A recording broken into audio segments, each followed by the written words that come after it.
Alright, here I'm chance to getting some recordings and being able to do a lot, keep trying to, but anyways, so this is called Churches Gain from Gambling, and this is a very controversial headline from the get-go. So churches are among the main beneficiaries of the proceeds of gambling revenue collected by the Betting, Gaming and Lotteries Commission (BGLC), to which they apply for sponsorship or support of other ventures. Came to light last Thursday despite the public outcry against racing, gaming, and other forms of gambling. Churches seem to have no problem using proceeds from these operations to fund religious activities. Quote unquote, churches come to us for sponsorship and donations regularly. The Lewis manager for corporate affairs and communication told a Gleaner Editors Forum. Vitus Evans, executive director of the BGLC, also said that some religious bodies are getting directly involved in one particular type of gaming. He told the forum quite a few churches have applied for the bingo licenses. I'm not sure if there's a change or act towards a demand for support has increased. The BGLC, which regulates gaming in Jamaica, is self-funded from various levies and fees charged casino operators as well as bar owners operators who pay annual sums to operate gaming machines, including the popular poker boxes. Last year it raked in a total of 7 billion Jamaican. However, the BGLC does not keep all the money earned. Some goes to Tax Administration Jamaica, which most of the earnings go into the Consolidated Fund and is directed to the Chase Fund.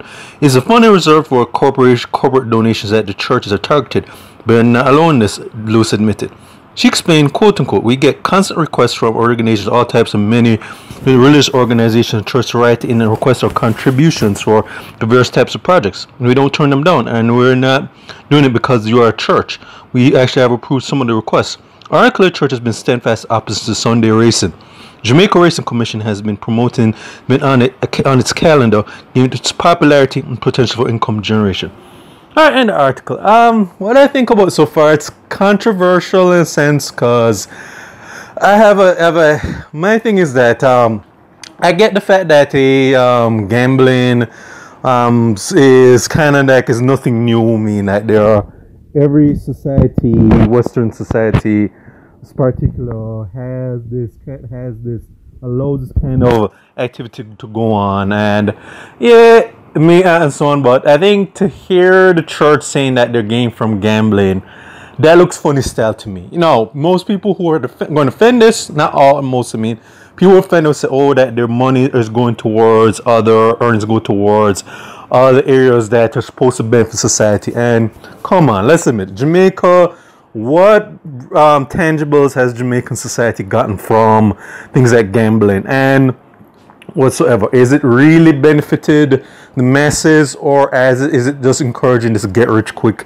phenomenon that ends up screwing over a majority of the people? Because if you look, a lot of these gambling ventures are not designed to make millionaires or whatsoever. People who play it end up getting out of money. Majority of the people don't end up getting any much, and the few that do, they're in a very small minority, or whatever, and so on. And alright, so it's just like a lot of these companies, these organizations, they're the ones who get money off of people, and what's done is create a gambling addiction towards people who think that someday if they keep playing the lottery or whatever. I mean, I'm not saying that it's not you shouldn't completely do it, but just have self-control and moderate how much money you spend on it.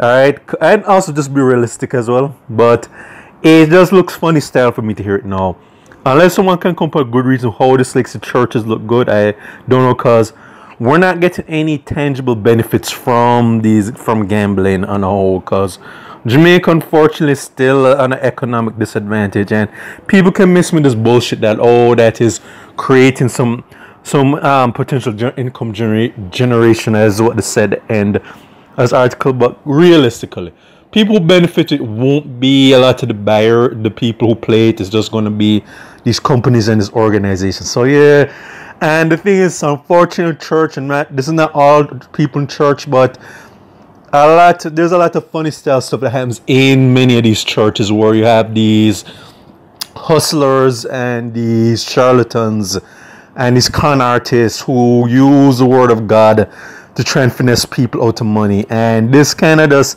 probably going to add to that notion or notion or that stereotype that there's some that there's some robber barons in the church.